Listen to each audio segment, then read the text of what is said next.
My name is Derek, and hopefully I get to meet every one of you and shake your hand or whatever before you leave so I can know your name, and this will be my new introduction to a bunch of new friends. I grew up here in Sioux Falls. This is my home. Actually, I was born in Los Angeles out in California, and I moved to Sioux Falls when I was in second grade. I went to Franklin Elementary School. I went to Whittier Junior High School and Lincoln High School. And then I left back to California after I got out of high school because I wanted to play baseball. So I went out to chase a dream, and then I hurt my body, so I went and got a regular job like most people do. I want you to understand when I explain what happened to me that there's a magical thing that you don't get to go do. You don't get to go hit your head against the wall and find out if you have these magical powers. And you can't ask a friend of yours to hit you on top of your head with a 2x4 until you can speak different languages. It doesn't quite happen like that. So, and I get a lot of funny emails from people that joke about that stuff, but it's really quite serious. And head injuries and traumas, it doesn't allow us to say, I'm going to go bump my head and wake up and play a musical instrument. It doesn't really happen like that. And I always try to make sure young people understand that, because it's fun to joke about sometimes because it makes me laugh. It makes a lot of people laugh because it's one of those miracles that we don't quite understand. But I just want you to clearly understand that you don't get to go and hit your buddy on top of the head and he's not going to be able to play the piano tomorrow. And if he does, it would be an amazing situation, but I don't think you want to help him get there. He should probably take, or she should take lessons, like most kids do when they want to learn an instrument. 7 years ago, I came home to visit my mother. She lives here in Sioux Falls. And I got together. There's this very special group of kids or adults now that I grew up with that have remained very, very close friends. And every time I come home, which is not very often, I make it that's the important thing for me to do, is to get with my best friends and say hello and go to lunch and catch up, because you don't get to do that too often as you get older. You have a question already? Go ahead. Not yet? All right. A little different when everybody starts looking at you, huh? You forget it real quick. Where was I? I hit my head and sometimes I forget. Where was I? When you were with your friends and having lunch. Thank you. See, that's the good thing about having you guys around. You can keep me telling the story straight, right? When I came back, I got together with some friends, and we went to the swimming pool, and we thought we would just have an hour or two before we ate dinner to get together and act like kids, even though we're big people. So we were running around and diving into the swimming pool and doing backflips and things that we probably shouldn't have been doing. And a young man, about 14, walked into the swimming pool area with a little miniature football, those tiny ones. You know what I'm talking about. And he decided that he wanted to start throwing it to us older guys, and then I decided that I wanted to jump in over the water and catch it in the air, right? And you understand what I'm saying? I have a little cold, so you have to bear with me. The weather changes. I've been traveling, kind of got me a little stuffy, and so drinking lots of water and taking vitamin C today. When I dove into the swimming pool, I knew I was diving into the shallow end, which was that end of the pool. It was the left side because I was running down the side of the pool. And when I jumped in the air, I knew I was jumping into the shallow end, and I thought I was a pretty fair athlete growing up. I played all sports, and I just thought I could roll into the water on my shoulder, catch the football, and be okay. And when I dove in, I miscalculated the depth of the water and thought it was a little deeper. And I immediately hit this side of my head, the front upper left part, which means that in most cases, if you hit this part of your head, the damage is done to the back because your brain reacts and it bounces. So if I hit this part of my head, the chances are that I damaged the back part of my brain. So when I dove in, I hit the bottom, and I had immediately come up out of the water because I was in shock. And I remember coming out of the water and looking at Rick and Bill and saying, I'm hurt. And I kept putting my hands to my ears because I thought my ears were bleeding. and it was just the water running off me, and I wasn't understanding what had happened because I hit my head so hard. So I reached for my ears, I kept looking for blood, and there was no blood, and from my understanding, because this has been told to me now, I don't remember anything after that, I went under the water, unconscious again, and Bill and Rick thought I was teasing them because I am kind of a prankster. Sometimes I joke with my friends a little too often. And I went underwater for another couple seconds, and then I come back out of the water like a rocket again because I was still in shock. And they were talking to me. Everybody, Rick and all my friends were saying something, but I couldn't hear them, what they were saying. I wasn't collecting any information. It was just frozen time. I made my way to the side of the pool, and then I collapsed again. And Rick and Bill this time pulled me out of the water and got me up on the ground, and I was unconscious for the next couple minutes. They got me up, they carried me down to Bill's apartment. Something that people do when they hit their head quite often is they tell everybody it's okay. I'm all right, I'm okay. It's a kind of a reaction that's kind of built into us because shock does different things to each of our brains, and this was my 7th head injury. I had had many, many concussions as a child growing up playing sports, and this was my 7th one. So I initially told everybody it was okay. They kept telling me they wanted to take me to the doctor, and I refused, and I was being stubborn. And about 5 minutes after that, when I thought it was like 1989, I was about 20 years off. And that's the time they decided that they needed to take me to the hospital. So I got stubborn again, and instead of letting them take me to the hospital, I made them take me to my mother's house, and I thought I could get over there and lay down and be okay. Well, they got me over there, and then I collapsed again. So I was going in and out of consciousness this whole 45 minutes of time frame. And then, of course, when they took me to my mom's house, she immediately said that I was not talking right, and I was wobbly, and I couldn't keep any of my thoughts together. I didn't know where I was, nothing. So she demanded I went to the hospital, and she took me. When I got to the hospital, they diagnosed me with a massive concussion, but I did not have any bleeding. Sometimes when you hit your head, the back of your brain stem, and there's these chances of bleeding in your brain. And I was fortunate and lucky enough that my brain didn't start bleeding. It just swelled up, and then it looked like my head had been kind of beat up on this side. My eyes were black and blue. The next morning, I spent the night at the hospital that night, and my mom stayed with me. And the next morning, I was stubborn again and a little challenging to deal with because I still didn't know where it was. I didn't know what was going on, and I insisted I was okay. They kept me there to make sure that my brain didn't bleed, so I wouldn't go get any sicker.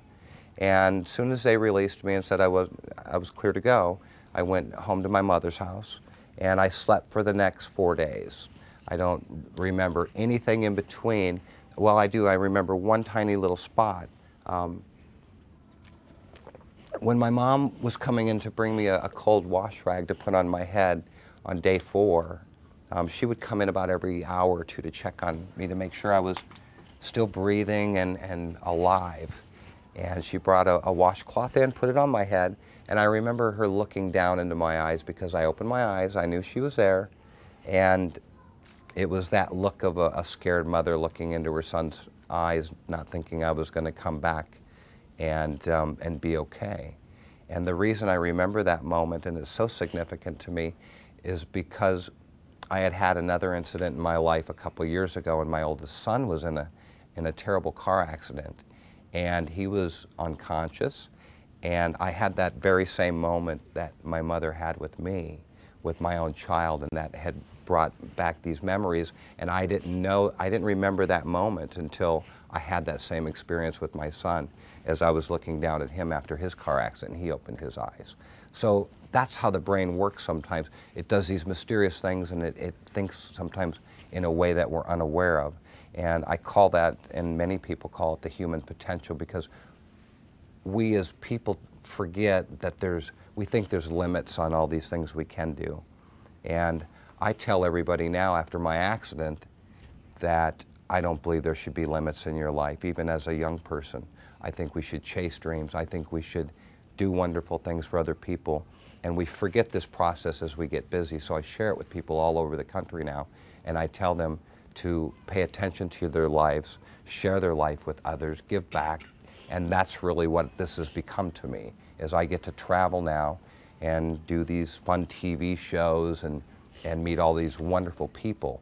So I always try to make sure you understand that my message to you is to chase your dreams. And not only that, but you always have to wear a helmet when you're doing any of these intense sports and bike riding, skateboarding. I probably should wear a helmet when I go to Walmart. It's probably just safer for me that way, if I just keep a helmet on. That way I don't hit my head again. When I woke up on that 5th day, the next day after, I remember my mom putting that washcloth on my head, I snapped out of it, and I knew I had had an accident, but I didn't know where I was still.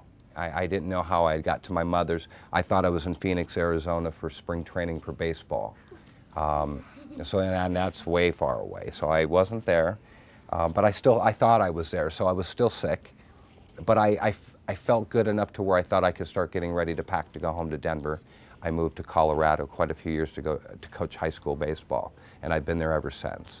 So I got up all excited, and I talked her into letting me go visit Rick, because I said, I'm going to go see Rick real quick, my other best friend. I have a couple really, really close best friends still. And when I walked in to see Rick, he was playing his guitar, and he had it turned up so loud that I couldn't take it. Well, when I hit my head, I lost half my hearing in my left side, in my left ear. And that's why I wear these caps, because a lot of the noises, the hum of lights, a lot of voices at one time sometimes get me overstimulated. And what that means is when I'm overstimulated, my brain is working too fast.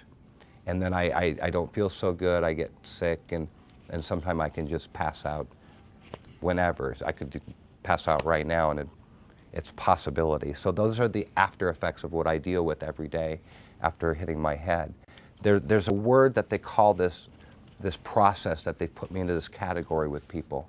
And on that 5th day, when I went over to visit Rick's, my fingers and hands were very nervous and couldn't stop moving, and I was hyper, and I couldn't sit still. And there was a piano, a little keyboard up in his house, and I felt drawn to go touch it. And I don't know why, I just thought for some reason I needed to go sit down and play the piano, and I had never played a piano before. I had played other instruments when I was growing up, and I had a compassion, a love for music like crazy since I was a little kid. So I went over to the keyboard, and I sat down, and my hands began to play fluid, and immediately, like I had been playing a piano my whole life.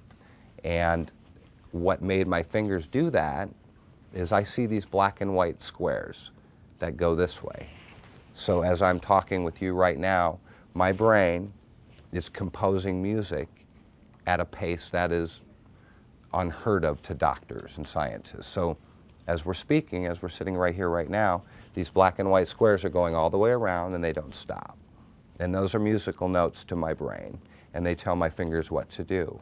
So I don't know what I'm going to do when I sit down at the piano or guitar or any other instrument. And it's not just a piano, it's a handful. So those black and white squares tell my fingers what to do, and that's how I compose music. The problem is I don't get to turn it off. I don't get to rest my brain. So when I go to sleep, my brain is still making music, which makes my body and my mind tired, because I require, at my age, about 4 hours of sleep a night, and it's down to about 3 to 5. It depends on where I'm at and where I'm traveling for work. The word that they call this discovery, this gift, or this miracle, it's called savant syndrome, and it's spelled S-A-V-A-N-T. And what it is, it's a word that describes people that have giftedness, a gift, whether it be playing music suddenly or speaking another language after an accident. There's all kinds of these different categories of gifts that these people have. And I'm one of them that they put into this group of 30 people. So there's 30 acquired savants. I know these are big words, but the acquired means that I found it later, or it came to me later in life. Does that make sense? I acquired a gift or a new talent. A prodigious savant, does anybody know what prodigy or prodigious means? That's another big word. You want to guess? That you do it all your life. Kind of. She said that you do it all your life. What do you think, sir? It's like a special talent you have. Yeah. You're like really good at. That's a fantastic, yeah, that's a great description too. A prodigious savant is a person that is at the most gifted, meaning they are the best of their craft. They're born with an upper level of giftedness. So a lot of these people will have autism, Down syndrome, all these different types of situations that have basically made them gifted people, but they were born prodigious, and that's what prodigious means. It's a gifted level amongst most of us regular people, I call us, don't get to achieve that level of knowledge or giftedness or wisdom. So they put me in that other category with the other 30 people that acquired giftedness, whether they had an accident or a head injury. And that's the word that describes, so they call it acquired musical savant syndrome. And then those black and white squares that I see, there's a word for that too, I learned. And I just found that one out 2 years ago, and that's called synesthesia. And that's when my brain takes like shapes. It takes these black and white squares, and that, to me, in my brain, it turns them into musical notes. So let me simplify it for you. Another form of synesthesia is when I hit my head when I was a child, they think that that's when I acquired it, is when I got it. And when I would get really angry and frustrated, I would taste gas exhaust from a car. Like the smell of gasoline, I would taste that when I would get frustrated or angry or short-tempered. And so they think that I've had these little things going on since I was very young, about second grade. Can I interrupt you for a second? Mm-hmm. I don't know if they understand when you say 30 people 30 people. in the entire There's world. 7 billion people on this whole planet, right? So that's a lot of people, 7 billion. I don't even know how many that is, but it's a lot. And out of those 7 billion people on the whole planet, my case, my accident, and what they call it, is the only one of its kind. That means there's not one more person on this planet that has exactly what I have. Does that make sense? So I guess 1 in 7 billion. And that's a pretty profound statement, but I usually let my publicist or somebody else say that word because it's a big word to me. But that's what that means, is there's only 30 acquired people on the entire earth. So it's a rare animal, and that's kind of easier to explain that way maybe. So that's how that process took place after I hit my head. I don't get to have any more head accidents because it can go away. It can actually leave me as fast as it came. So it can go away today or tomorrow. If I wake up, it could be gone. So that's how it works. I'm not sure if it's going to stay. I hope it does, because it allows me to travel and meet a bunch of beautiful people and do my life work with charitable causes. That's what I do now. And I'm having too much fun meeting all these people, so I hope it stays so I don't have to go get a regular job someday, because then that would be kind of a whole different scenario for me, and I'm not sure if I would adjust too quickly to that. So if you kind of understand how that works, what I really like to learn is what kind of questions do you have about my experience. And it can be the craziest question, it can be the most serious question. You can ask me anything and I'll do my best to answer it. And then I also brought bracelets. I brought a copy of the book. If I would have known I was coming for this occasion, I probably would have brought books for everybody. We just have to show them. This is his book that just came out October 1st. That is not my eye. And I don't have a musical note in my eye. But it's a blue eye. I have a blue eye. And it's called My Beautiful Disaster. And it's actually about my whole life. So it talks about growing up here in Sioux Falls. It talks about going to school here, all my friends here.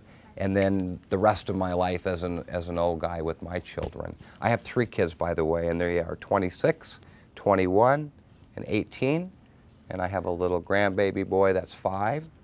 And I just got my first niece from my brother. He had a baby girl 2 years ago. So I have kids all around me. What do we call a book that you write about yourself?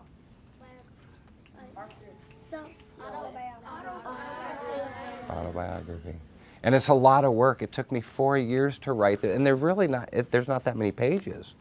But it took 4 years because every time I would finish a chapter, then I would go back and read it, and then I'd want to change it, just like I do with music. That's why I've been working on the second album for 4 years, because I change things constantly because my brain is so busy adjusting and reworking everything I do that I think I have time to rewrite the whole book again. So it did take me 4 years, and hopefully one of these days y'all get a chance to sit down and pick through it, and I'm going to send Chris a couple copies so maybe one of these days you have a moment to sit through and go through it. I think you'll find it sometimes fun to read and laugh with. You said a magical thing right there. Yeah. How long did it take him to write this book? 4 years. 4 years. Yeah. And what happens when you write something and your teacher says, let's add a little more here? Exactly. How do you react to that? You gotta write it again. Doesn't it get tiring writing it again?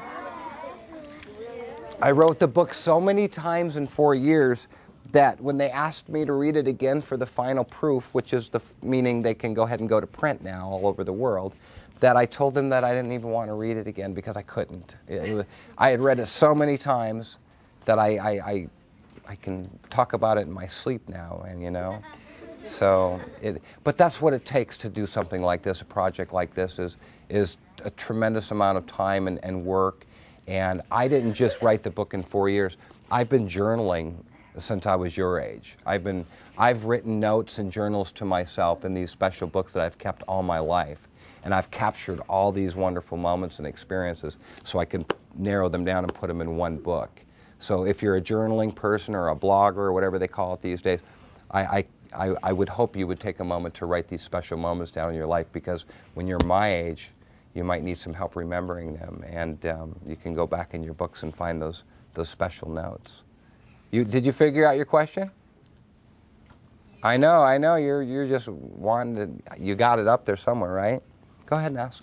How do you get the cover and stuff on it? How did I get the cover? How do you get the stuff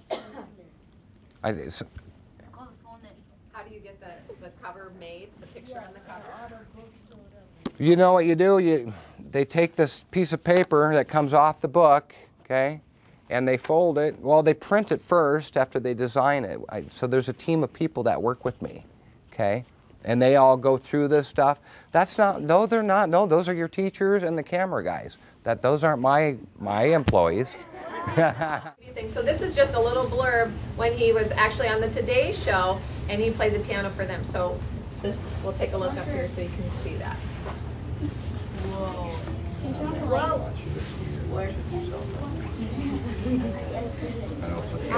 Yeah, that'd be great. But actually, and it's just always stayed there. It's like it's always there. So.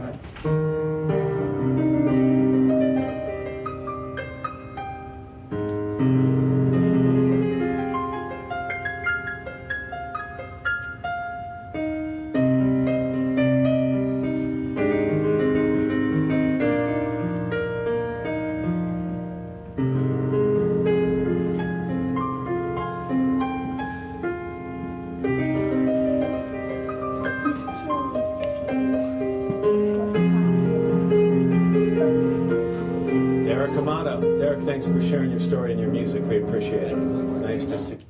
Thank you for joining me. What's your name? Josh. Josh, Did nice you to get meet the you. green one from Ryan? Yeah, I did. Good to see you. Here's I'll see mine you too. again. You gonna get me one? Thank you. That means the whole world to me. Thank you very much. That's sweet as heck. And you'll probably get one of mine too. Pleasure. Be a good kid, okay? Nice to meet you. Pleasure. That's pretty. Pleasure's mine. Thanks for joining me. Oh, I get a hug from Can we you? tell you our names? Yeah, please.